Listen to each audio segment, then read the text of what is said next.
Hi, I'm Rick at Rick Turns, and today's video is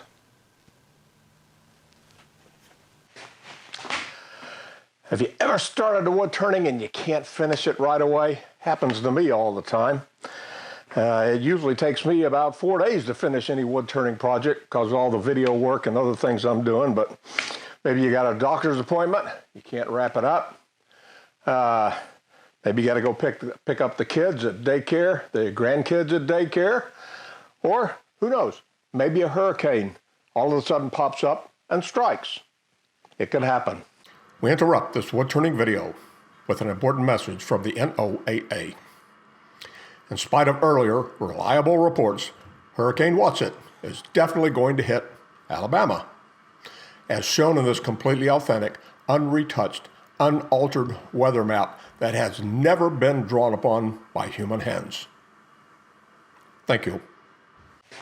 So what do? Well, there's several ways, I'm sure you know, of handling this, because you want to wrap your workpiece up so that it doesn't lose too much moisture and split on you before you can finish it up to whatever point you desire. One thing you can do, wrap your workpiece up in the shavings where you've been turning it and just seal it up maybe in a plastic bag or a paper bag, whatever. And that'll keep it for a few days, prevent it from losing too much moisture. But what if your shavings look like this? This piece is fresh off the bandsaw. I can't get to it for another few days. But I wanted to get started on the video. So I went ahead, cut it down. But I don't have any shavings. All the other shavings in the shop I've thrown in the trash already. Normally use what I used to use when I wanted to wrap up a piece and not even bother to remove it from the lathe. There's a large plastic trash bag just like this. Just pull it around there like so and try and get the extra air out of it if possible. And then just wrap some masking tape right around the neck here to seal it a little bit. So this bow blank is good for a few days from losing a lot of moisture and possibly splitting across the end grain there. But I found a better way. At least I think it's a better way. Having been the recent victim of a long distance move from Georgia up to Maryland, I got reacquainted with stretch wrap. I've used this in my past several moves, of which there have been at least 2 before the move back to Maryland, or back up here to DC. Stretch wrap is great stuff. It's very strong. I'm sure you've probably seen movers and other people using this. It's very strong, and it's also plastic and resistant to moisture penetration. And this, I had a couple of rolls of this left over from my last move.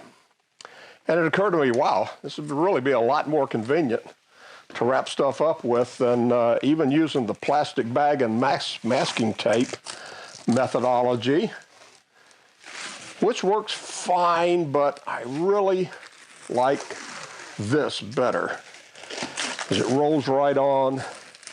Don't have to worry about any tape. Put it on like this.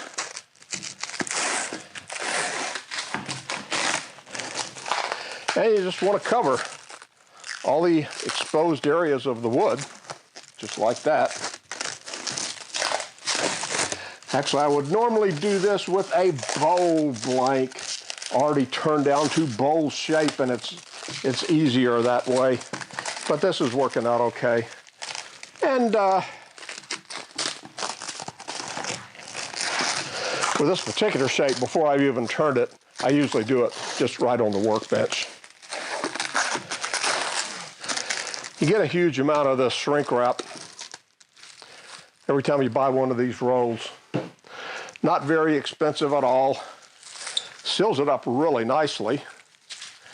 And so now this blank, this chunk of wood, is protected against moisture loss, extreme moisture loss, and splitting, particularly on the end grain, for at least quite a few days. I'm not sure how long it would last, but it'll normally take me, might take me 3 or 4 days sometimes to get back to working on it.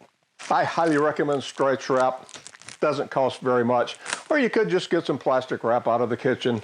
Get your wife really mad at you. All right, that's it for this turning point. See you next video.